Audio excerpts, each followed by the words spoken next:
Hi, everybody. My name is Mike Imhanna. Thanks for joining. Today's community presentation is by Julia Kassem, and I'll let you take it from here. The floor is yours. Go for it. Hi, everyone. Thank you for tuning in on your Saturday evening. I know you probably have amazing things to do, so I'll make this fun and informative and quick.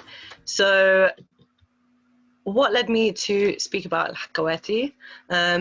I love reading. Stories are something that has excited me in my adult life, not so much my childhood, and I picked up reading even like mythical tales and stuff as an adult. And then once I was talking to my mum, and so I grew up in London. I was born in London, grew up in London my whole life. But I was speaking to my mum about like sort of like folk tales and mythical tales from the Arab world, and she was like, yeah, there was this thing where this guy would come to our village, and like my mum's from this tiny village like in that little dot on the screen in Lebanon, and she was like, yeah, they would come and like go from village to village and tell us really like cool stories. And I was like, I mean, I'd heard of this, but I was like, surely not. My mum's like, I was like at your age, and I was like, this is really interesting. So I looked into it a little bit more, and that's where I came up with this presentation. So before we go into anything, my presenter's promise. I'm not an expert. I'm definitely not an expert. I did this presentation last year at a live afikra in London, and I redid some research recently, but that doesn't mean I'm an expert. I'm nearly an expert. No, I'm joking. I'm not an expert at all.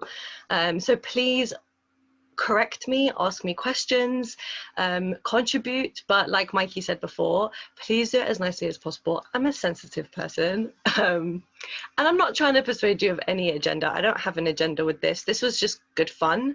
It was tough, but it was good fun to just do some research about something that just wasn't within like my understanding pretty much at all. So yeah, let's get started. My question for today is, how is the tradition of oral storytelling being preserved, specifically in the Arab world, but also within the diaspora, Arabs in the diaspora as well? My presentation has 3 parts. So I'm gonna first kind of talk to you guys about what is oral storytelling a little bit, kind of not get into the nitty-gritty, kind of a basic framework. Then I want to talk to you about the traditional Hakawatis. What do they look like? What does that mean, really, for people who might not know that term? And part 3, and I think the biggest part and the most important part, how has the evolution of storytelling led us to what storytelling looks like today for us? And how does it connect to the traditional forms as well? Part 1. What is oral storytelling? The consensus around oral storytelling in all my research is that there is no consensus around what oral storytelling is. It is so difficult to do research on this topic because everyone has an idea of what they think storytelling is. So it was interesting, but obviously it made my life pretty difficult. But the kind of agreement is that storytelling is the act of communicating an event to an audience using words or physical movement or both.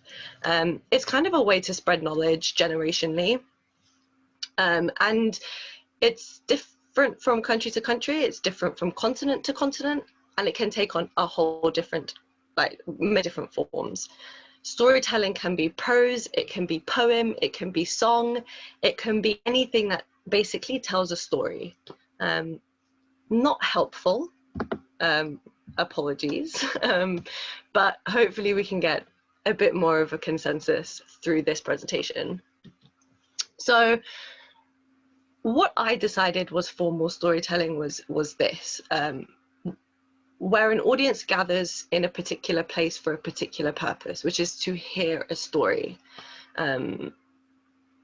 It's a trained person telling the story. Not everybody is a storyteller. You can't just tell a story and say that, oh, I'm now a professional storyteller. It's someone who has experience in it. It's someone who knows what storytelling looks like and can present it as a performance, not just reading off a paper. There might be audio or visual tools, musical instruments sometimes, songs, as part of that storytelling process.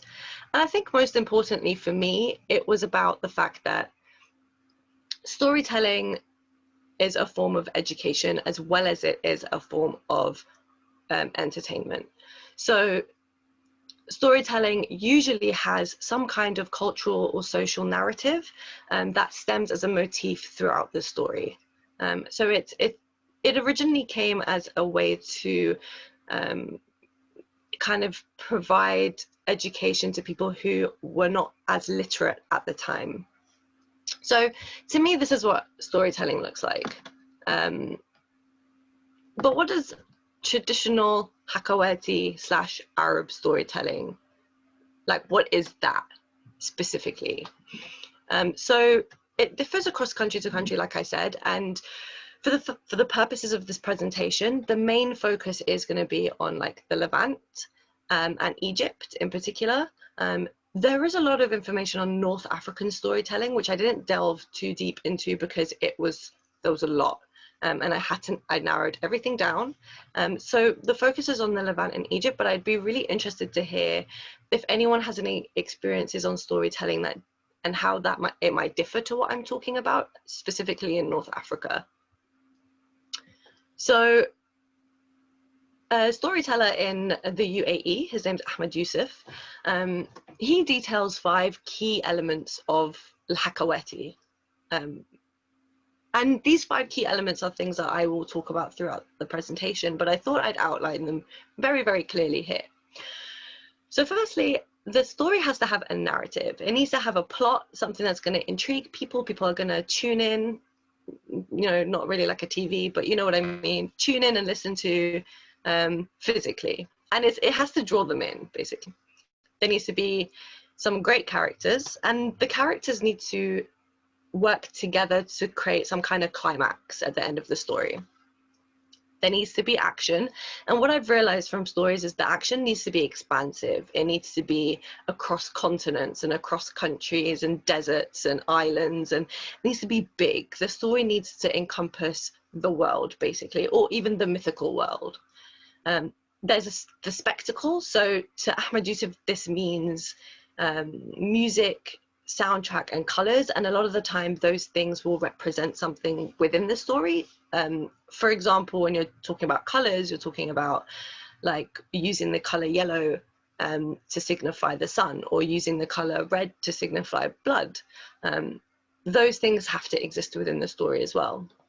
And finally, and again the most important, the message. To Ahmed Yusuf, Al-Hakawati need to communicate the importance of living a principled life, which I thought was a great way to put it. It was about having morals, values, and ethics that you communicate to an audience who maybe are young, maybe have different morals and values, whatever it is, but you're basically trying to tell them kind of how to live a good life. Okay, so where did the Al-Hakawati come from? Like, who are they? So storytelling in the Arab world began way before, like a very long time ago, basically. In the pre-Islamic world, it actually took the form of poetry more than anything. But after the emergence of Islam into the Arab world and the death of the Prophet specifically, the storytelling kind of shifted from poetry to prose, while as people started to tell stories of the Prophet. They started to tell stories of the Prophet and his companions, his death. And so it does have a link to that kind of time in the world. People started to write down the Prophet's stories and then recite them orally as well. Stories of Islamic heroes, villains, and all those things were part of storytelling within the post-Islamic world. It began in public places, so people would tell stories like in front of the mosque or in front of like the hammams, the public toilets. But as the world kind of moved from the public sphere into the private sphere, you saw that shift that happened, where people started to tell stories in coffee shops, cafes, in their own homes, which is where this thing that my mum told me, which is how this guy just used to travel between villages telling stories, that's kind of where it came from, that shift into the private sphere and telling stories at that level. So Al-Hakawati, or Al-Rawi, if you've ever heard that term as well, they're kind of both, they go hand in hand. The origins of the word Al-Hakawati come from two separate words in Arabic.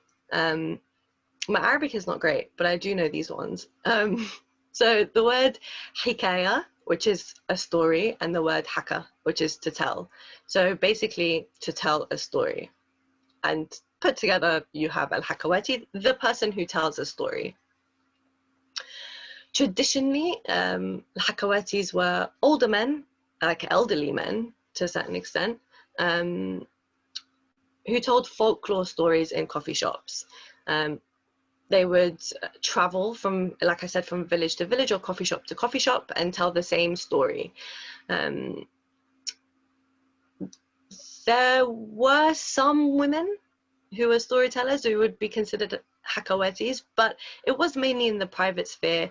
And of course, women Hakawatis would always talk about sort of like women's things. So specifically, there was a lot of talk about what does it mean to be a good wife, a good daughter, a good woman.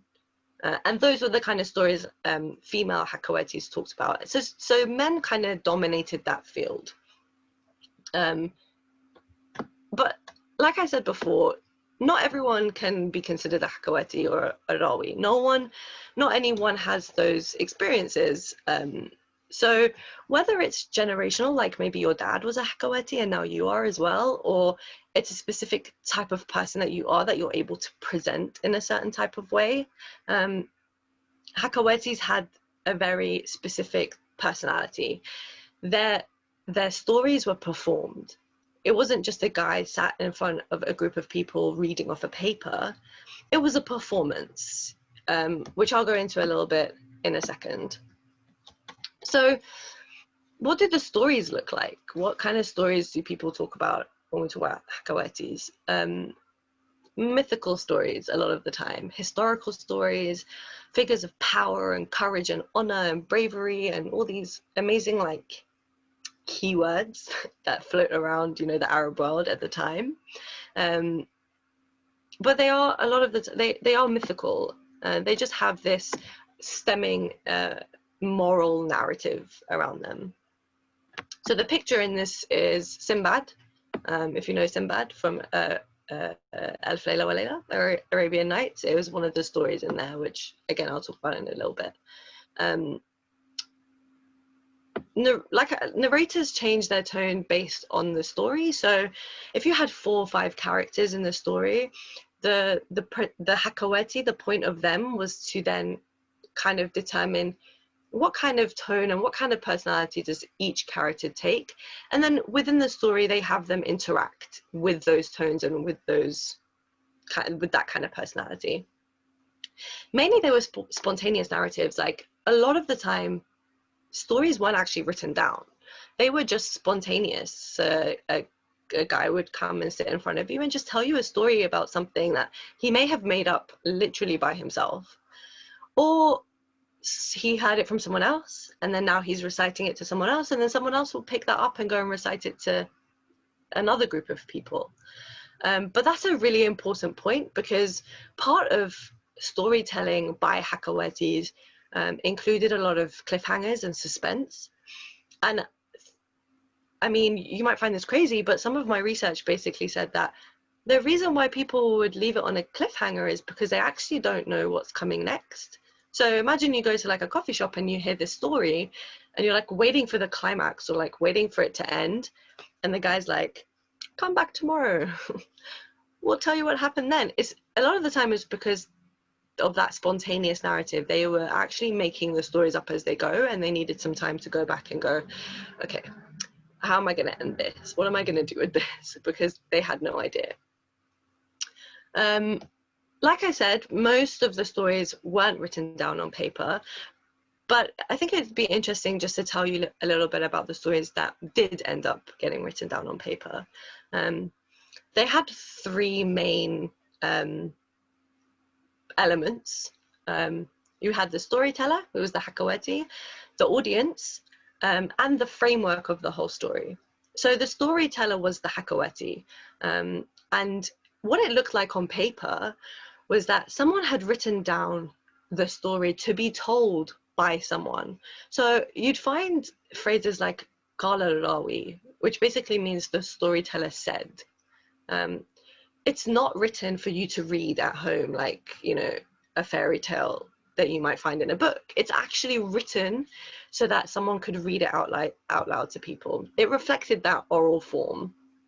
So many of the traditional stories that we know of, like Alf Layla wa Layla, were actually oral form that were written down. So the audience also plays a massive part in these scripts, if you want to call it. So at the end of like a paragraph or something like that, the writer would actually put how the audience is supposed to react. And the reason they do that is because if the Hakawati said something wrong or with the wrong tone, they would know, because in the script it actually says, and now the audience will shout at the Hakawati because he left it on a cliffhanger. It literally says stuff like that. So if he doesn't do it, then he's reading it going, I've done something wrong here. There's something that doesn't make sense. And the framework. So the framework is kind of how the script looked. So it always started with a prayer at the beginning, and it actually always ended with a mini poem, like 2-3 lines of a poem. And it was written in parts. So imagine you had like a 10-part story that was written down for you to recite as a storyteller. Each part is supposed to signify how long you're supposed to sit in front of a group of people and tell them that story. It was split so you know time-wise how much time it's supposed to take, which is not common for scripts. You have a script and you read it, and you know the play has one interval and then you're done. This was a little bit different. So onto the most important story in, you know, Arab history, Alf Layla wa Layla. If you don't know what Alf Layla wa Layla is, Arabian Nights, or 1001 Nights in English, we have no idea where it really originated. Some people say it originated in the Arab world. Some people say it originated in Persia. Some people say it was in Persian. Some people say it was in Arabic. Who knows? But it kind of originated around the 12th century. But what language it was in and stuff like that is all quite unreliable. So what is Alf Layla wa Layla? So Alf Layla wa Layla is a group of stories that has an embedded narrator within it. So the umbrella story in Alf Layla wa Layla is pretty violent. I'm going to explain it to you as nicely as I possibly can. But there's a man, a sultan, a king, whatever you want to call him, a bit of a crazy man. He comes home one night and he finds that he finds his wife in bed with a servant in his house. Obviously he gets pretty mad about that, not happy. And then like the day after, he also finds his brother's wife dancing naked outside with the servants and with people who work in the castle or wherever they lived. So the king decided, or the sultan decided, he's going to take revenge on all womankind, because, you know, that's not psychopathic. But that was the story. He was like, I'm going to take revenge on all womankind. I hate all women. And so he decided that every night, what was he going to do? He was going to marry a woman, usually a virgin woman, and then he was going to kill her the next morning, because he didn't want them to cheat on him. Insane. Along comes Shahrazad and she's like, nah, you know what? I don't want you to kill me. So what am I going to do? I'm going to tell you stories. So what happens in Alf Layla wa Layla is that you have this story at the beginning, and then you have Shahrazad narrating a story every night to the king. She is the Hakawati inside the story of Alf Layla wa Layla, which is, I don't think whether it was done afterwards, I'm not actually entirely sure if this kind of common narrator with a narrator, but specifically an oral storyteller within this book or this collection of stories has been done before, but I think it was one of the first ones that brought this into becoming popular. So she's told stories for 1001 Nights. Those stories included the stories on your screen at the moment. So you've got Aladdin, Ali Baba, and Sinbad. They were added to the collection later, but they were added, and she does tell those stories. And he decided not to kill her in the end. So, you know, good for you, Shahrazad. Got the job done, which is good.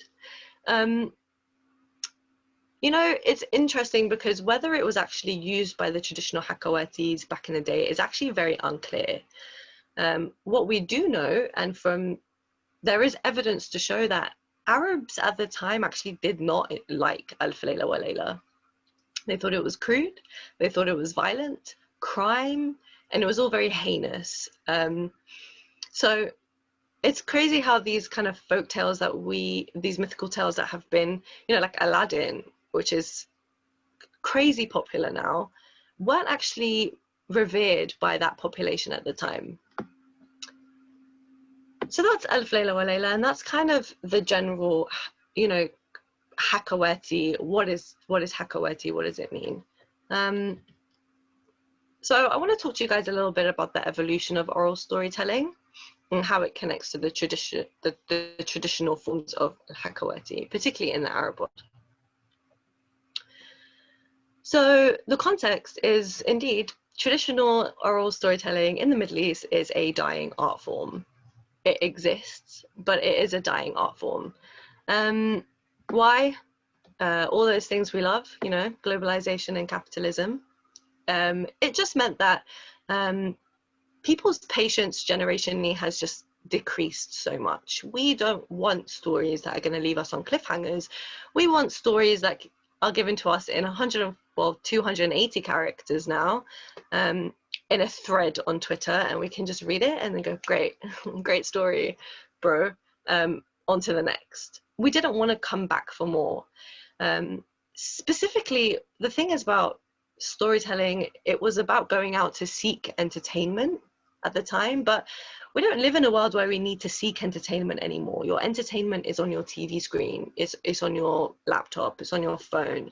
Entertainment is literally looking for you. It's a money-making scheme now. So oral storytelling is a dying art form, but I have to say, there was a book that was written by Rabi' al-Din. If you've ever heard of him, he wrote a book called Al-Hakawati. If anyone's read it, that like amazing, please, I'd like to hear more, because I actually haven't read it. Probably shouldn't say that, should I? But it's fine. So it's about a guy who travels from the US to Beirut in Lebanon, and his father is on his deathbed, and when his father dies, spoiler alert, he and his relatives kind of sit and they share stories and parables and fables and stuff during the vigil of his father. And it was very critically acclaimed, this book, Al-Hakawati. And I think what happened, it kind of led to the resurgence of storytelling, but in a different way, you know, in a way that brings in technology and globalization and stuff like that. So what's next? Yeah, traditional storytelling. Although it doesn't exist as much anymore, it does still exist. For those of you who live in the Arab world, like I told my mum we're not allowed to have Arabic TV since I was like 10, so we don't have Arabic TV. But for those of you who do live in the Arab world specifically, in Ramadan, a lot of the time they bring segments of like a Hakawat, a guy telling a story, and sometimes it's a woman, and it's usually after iftar, when everyone kind of sits with their family and they hear these really cool stories. There are also a couple of festivals that happen. So you have the Hakaya Festival in Amman, and there's the International Storytelling Festival in Sharjah in the UAE. called Tales on the Island. Those two festivals are the main ones. I'm pretty sure they didn't run this year, you know, COVID. What can you do? But they did run in 2019. And what they do is it's like a week-long festival or a couple weeks-long festival, and they bring multiple different storytellers. It's done outside on the streets, basically, sometimes in like community centers. And it's mainly for children, sometimes for adults, like I would go. I don't know about you, but the stories are mainly based for children to learn more about what is storytelling.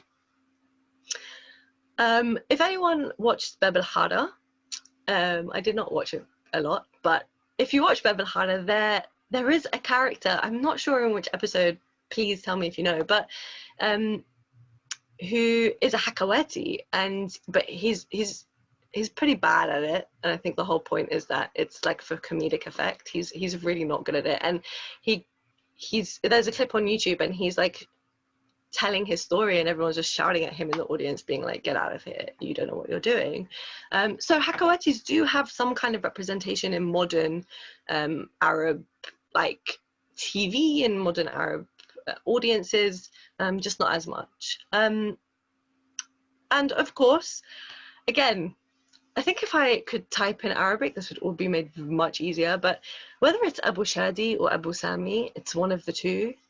He is considered the last Hakawati in Damascus. And I think it was Maisa who told me where this cafe was, but he tells his stories in a Nofara cafe, which is in the old city, just by the doors of the Umayyad Mosque, if anyone knows it. And yeah, whether his name is Abu Sam, his stage name is Abu Sami or Abu Shadi, I'm not entirely sure. But he's known as the storyteller of Damascus. I'm going to play you a very short clip so you can see what the kind of work Abu Shadi / Sami does. الساعة 3 بالليل صرخ الملك ما شاء الله بيعة بالجملة. يعني مو إبراهيم عطوه ضد البلج ما صحي له بعد ساعتين.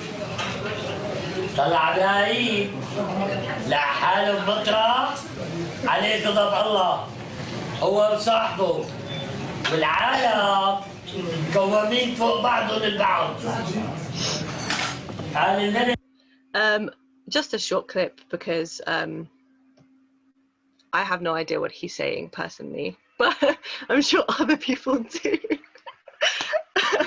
So we're gonna move on.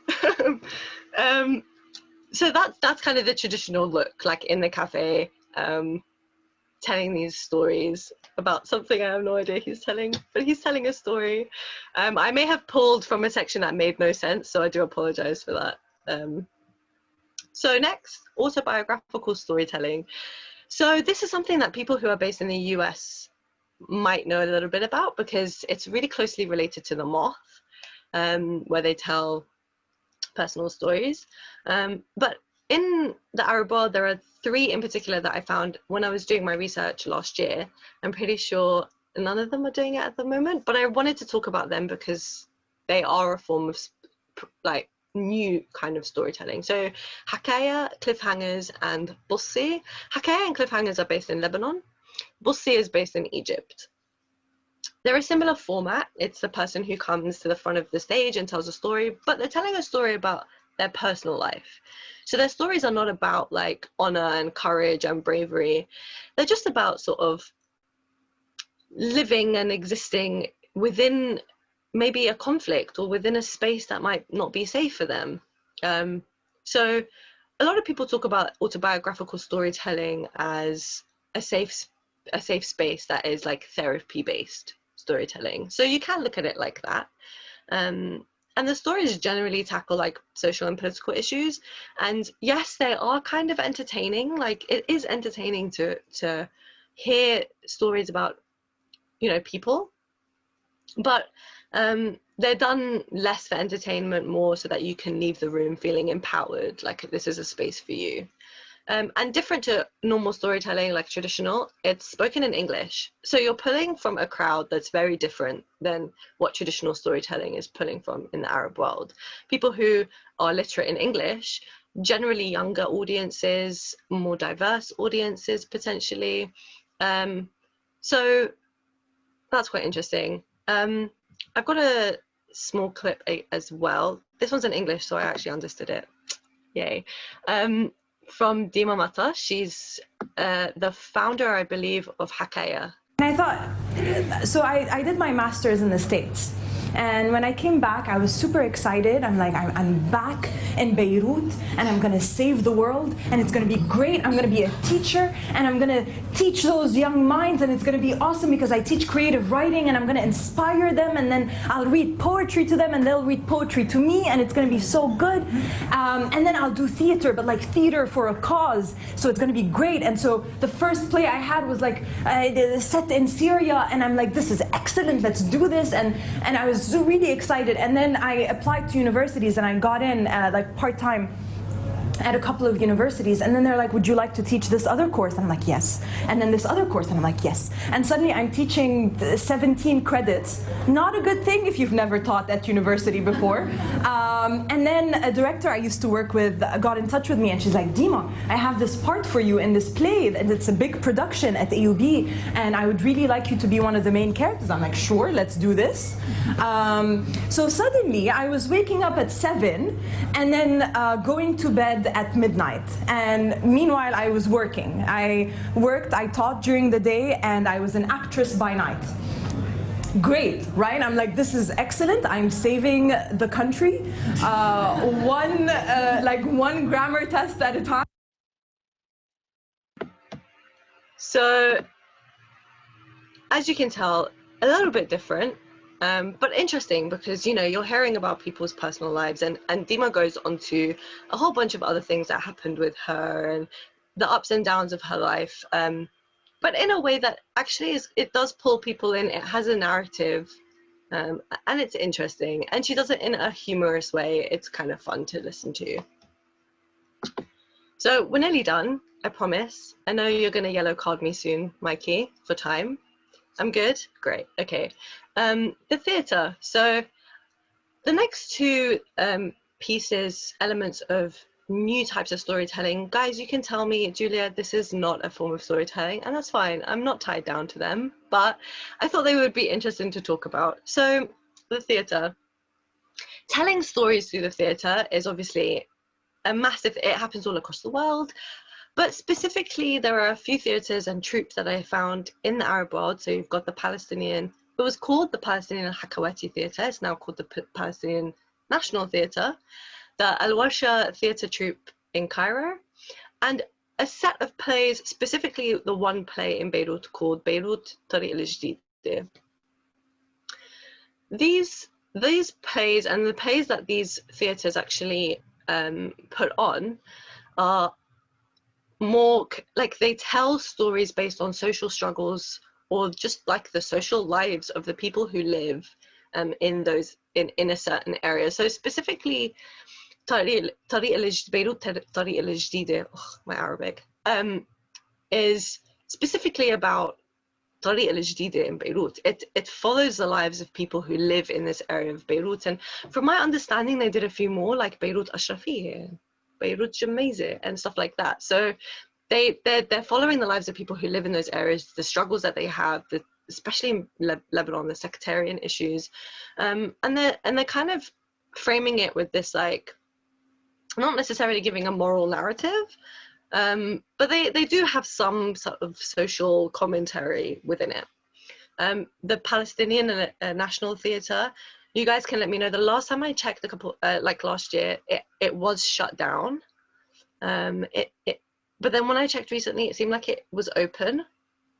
So if anyone knows about that, that would be really good to know. But they do a lot of stuff around, occupation, resistance, and they're kind of telling the stories of what it is to be a Palestinian living in Palestine at the moment. So it's bringing together people to pass on historical stories, generation to generation. And the theatre is very different to all these other things that we've spoken about because it provides visual aids. And again, like it kind of taps into the world that we live in today. Okay, it's not TV, but there's something more to look at, like something more to watch, and it brings a more diverse audience into watching something that has a storytelling process. And finally, again, I'm not tied down to this being storytelling, but I thought it was really interesting. Zajal, if people don't know what Zajal is, it is, I like to call it a rap battle, but with poetry in Arabic. So it's a poetry slam, basically, between two groups of people, sometimes two groups, where they kind of go back and forth, like dissing each other, and it uses colloquial Arabic.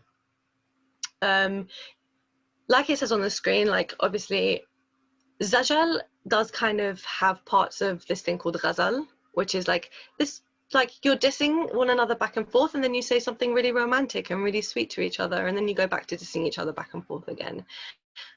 Sometimes there's music, sometimes there's instruments, sometimes there's men or women kind of singing as well. But what I really liked about Zajal and why I link it to storytelling is because it is a spontaneous narrative, technically, because you don't know what that other person is going to say to you. So you're responding and improvising on the spot with a story, technically. And although it's for fun sometimes, like most of the time it's for fun, it does have some kind of way of like diffusing potentially difficult situations and strengthening social bonds.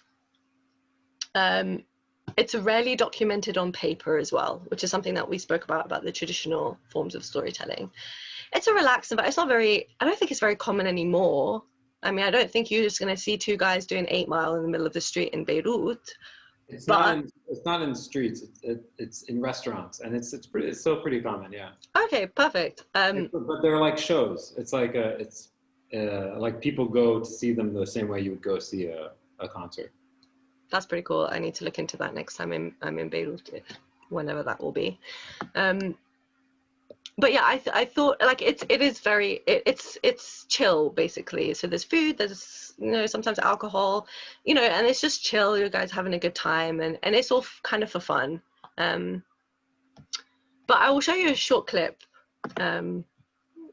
If you guys are fans of Zajal, you might like this. Again, no idea what they're saying. I'm so sorry if there are bad words, anything that we don't agree with here at Afikra. I do apologize, but I'm gonna play it. بحر موي بدل ما تسبح فلاح لما رحت بالبحر مي البحر راح لكن إذا بتسبح ببحر مواه بيستنزلك عالشط قباض الرواح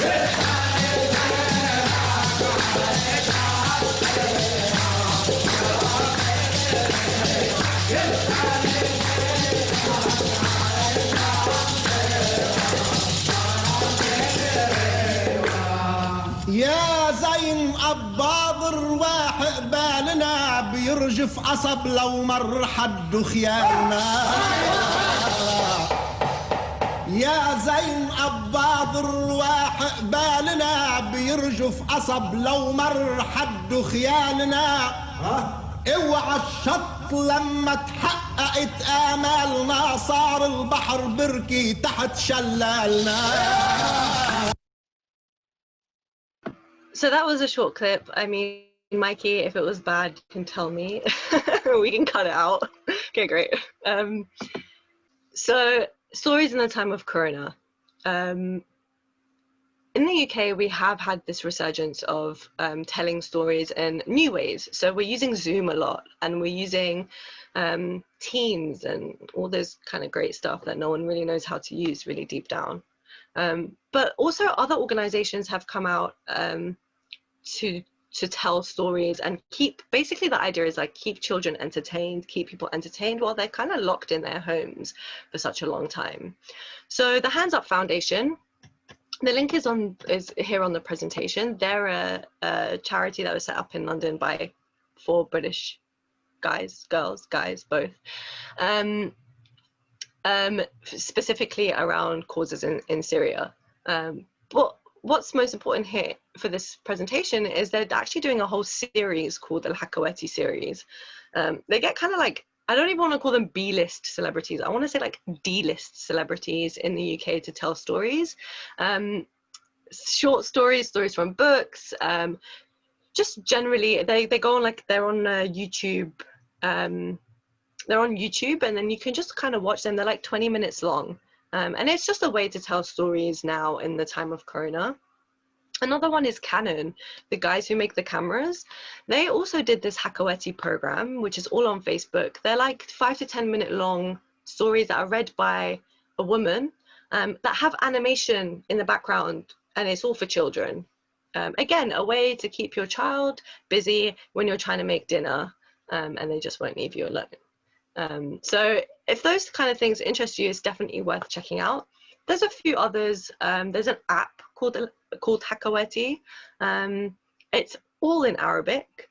So it would have taken me at least a couple of days to figure out what it really is about, to read through it all. But from what I get, it's like a fictional app where you text fictional stories to each other, or something along those lines.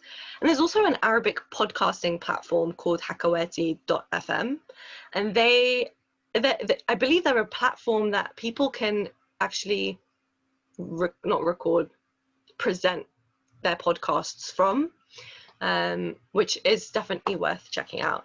And of course, the shameless plug at the end of my presentation is afikra.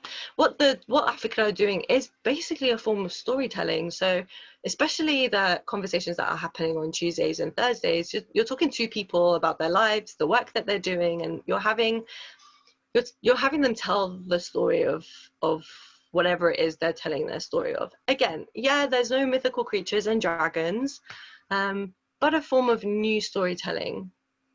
And a quick note, if you don't follow Humans of New York, that kind of storytelling platform has become so popular. There's like Humans of Palestine and Humans of Lebanon, and they're not obviously as popular as Humans of New York, but you know, these visual forms of storytelling have become much more common. So that's me. Thank you so much for listening to me. I'm sorry if it was long. And yeah, if you've got any questions, Mikey, throw them at me. Yeah, Camelia, I'll have you go first, and then Zaid, then Jawahir. So Camelia, go for it.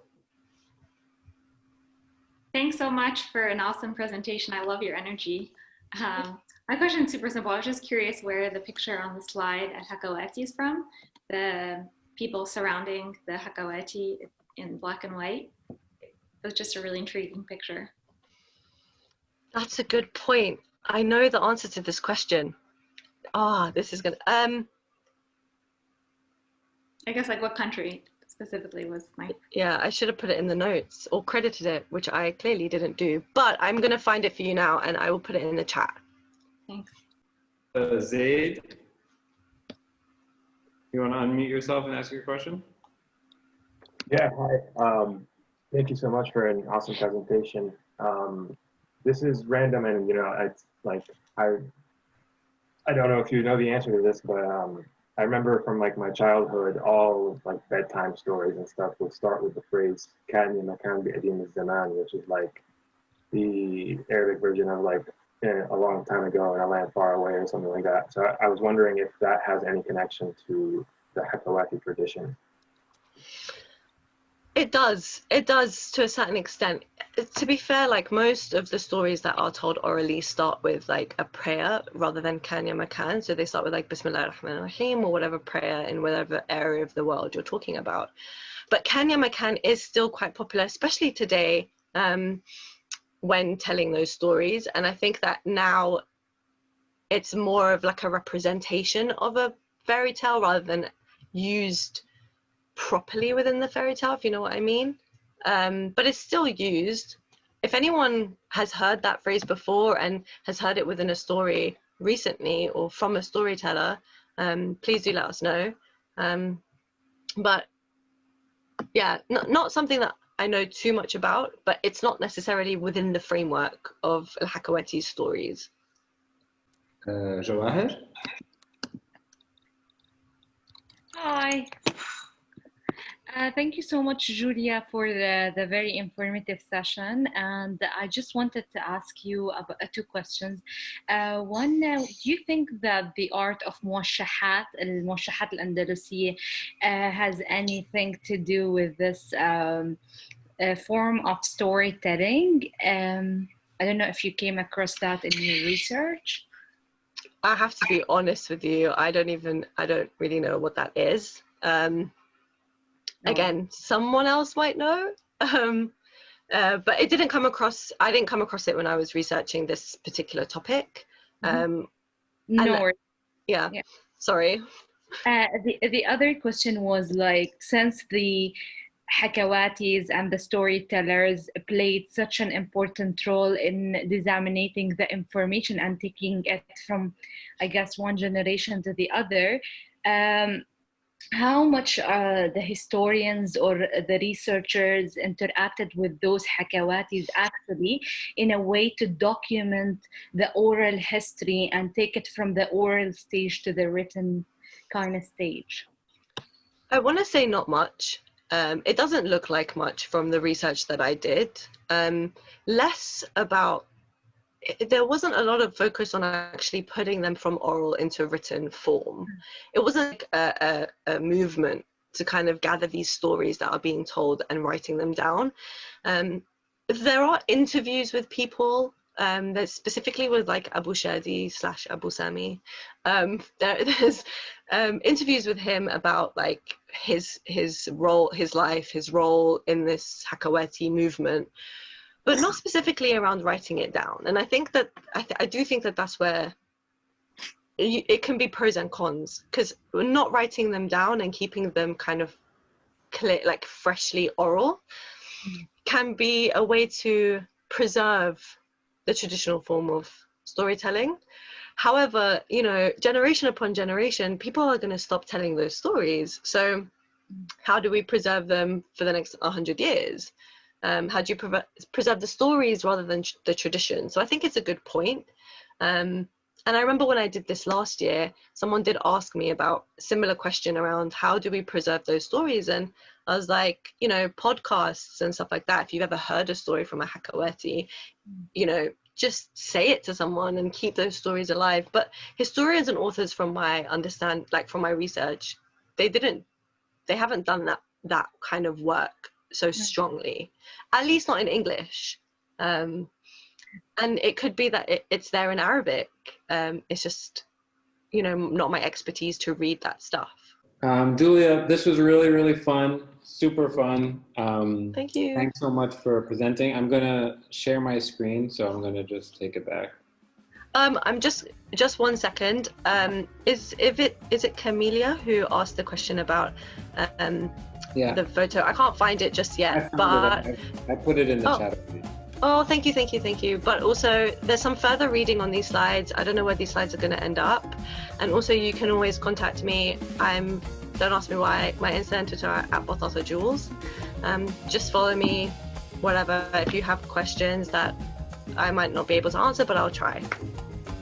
For sure. Cool stuff. And if you don't have her Instagram, just go to our Instagram. We tagged her in the announcement, so you can find Julia. Cool, everybody. Julia, you're awesome. This is so much fun. Thank you so much, everyone, for tuning in. I appreciate it.